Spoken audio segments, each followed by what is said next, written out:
Assalamualaikum warahmatullahi wabarakatuh. Salam olahraga. Oke, kali ini saya lagi tertarik banget ya untuk mengomentari mengenai banyak pernyataan orang atau pihak, khususnya penggemar sepak bola nasional dan juga penggemar timnas Indonesia yang menyebutkan bahwa pelatih timnas senior Indonesia yaitu Sintayong adalah pelatih pengecut atau penakut. Nah, ini sangat menarik nih. Kenapa sampai mereka ini menyebutkan atau menyebut Sintayong adalah pelatih penakut atau pengecut? Sebenarnya pernyataan mereka ini dipicu oleh komentar atau pernyataan Sintayong yang menyebutkan bahwa target yang paling realistis darinya untuk tim nasional Indonesia di Piala AFF mendatang adalah hanya sampai semifinal. Nah, ini yang memicu banyak orang atau banyak pihak untuk menyebut atau mengatakan bahwa Sintayong adalah pelatih yang pengecut karena tidak berani untuk menargetkan tim nasional Indonesia untuk maju ke final atau menjadi juara Piala AFF tahun ini. Ya, ungkapan-ungkapan atau pernyataan orang-orang yang menyebutkan bahwa Sintayong adalah pelatih pengecut pasti dilandasi dengan sejarah Indonesia di Piala AFF atau posisi Indonesia di sepak bola ASEAN. Memang dalam sejarah Piala AFF, Indonesia sudah 5 kali menjadi runner up atau masuk ke final. Bahwa Indonesia memiliki tradisi kuat tentu saja dan melihat hasil seperti ini. Dan juga mereka masih merasa bahwa Indonesia memiliki posisi yang sangat penting sebagai kekuatan utama sepak bola nasional sampai saat ini. Nah, landasan sejarah Indonesia, kenapa mereka berani bahwa menyebutkan Indonesia memiliki tradisi yang kuat, ya tentu saja karena Indonesia pernah menjadi runner up di 5 kali event di tahun 2000, 2002, 2004, 2010, dan 2012. 2000 kita menjadi runner up pernah dikalahkan tuan rumah Thailand di final. Di tahun 2002 saat kita menjadi tuan rumah kita juga dikalahkan Thailand di final. Di tahun 2004 kita kalah dari Singapura dalam partai home and away. Di tahun 2010 kita kalah di partai away melawan Malaysia dan berhasil menang melawan Malaysia di partai kandang pada final 2010, tapi kita kalah dalam agregat gol. Dan di 2016 kita kalah juga melawan Thailand meskipun kita menang 2-1 di partai final di kandang, tapi kalah 2-0 di partai final di Bangkok di Stadion Raja Mangala, Thailand. Nah, dari tradisi-tradisi ini banyak pihak yang menyebutkan Indonesia tidak pantas untuk hanya menargetkan tim nasional hanya menjadi semifinal, bukan sebagai finalis atau menjadi juara. Nah, ini yang sangat menarik. Lalu menurut saya gimana? Kalau menurut saya, pernyataan Sintayong yang hanya menargetkan Indonesia lolos ke semifinal Piala AFF sangat realistis, sangat saya pahami. Kenapa? Ini saya ungkapkan. Indonesia saat ini bukan lagi kekuatan utama sepak bola ASEAN. Mau lihat? Kita lihat, kita uraikan. Contohnya di kualifikasi Piala Dunia 2022. Kita berada satu grup dengan kekuatan utama ASEAN seperti Thailand, Vietnam maupun Malaysia. Tapi apa yang terjadi?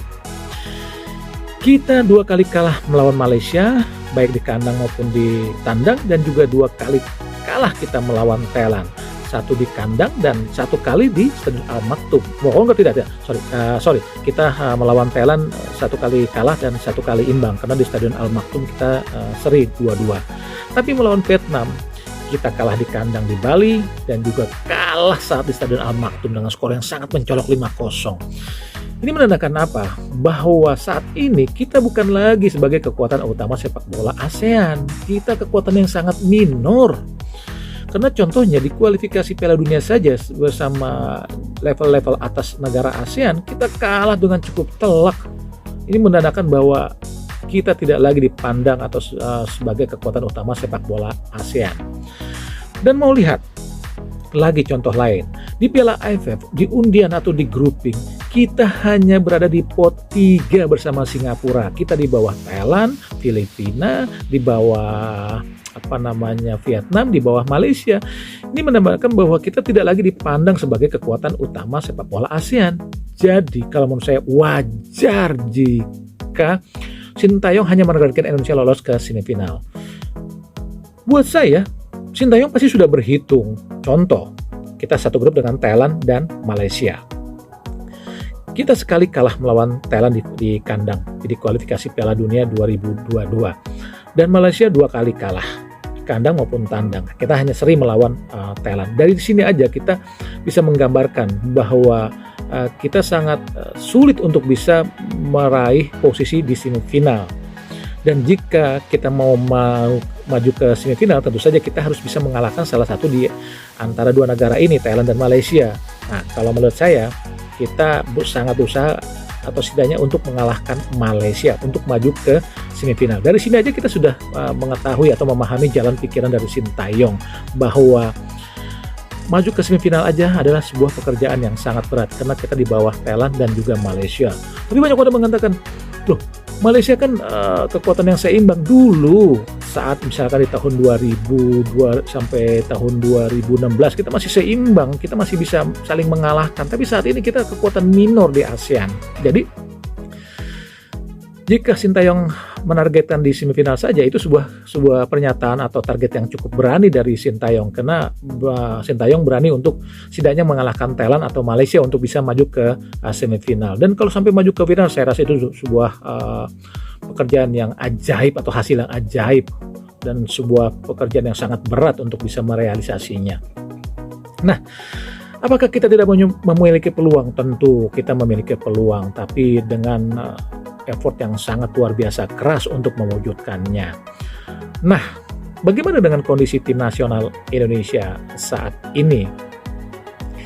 Kalau melihat perform kita di bawah asuhan pelatih Sintayong di kualifikasi Piala Dunia 2022 di Al Maktoum Dubai Juni lalu, atau di kualifikasi Piala Asia saat melawan KNSTP 2 kali di Stadion Buriram Thailand Oktober lalu, setidaknya memang ada sedikit secerca harapan untuk bisa mengembalikan kejayaan Indonesia. Tapi ingat sekali lagi, kita belum teruji.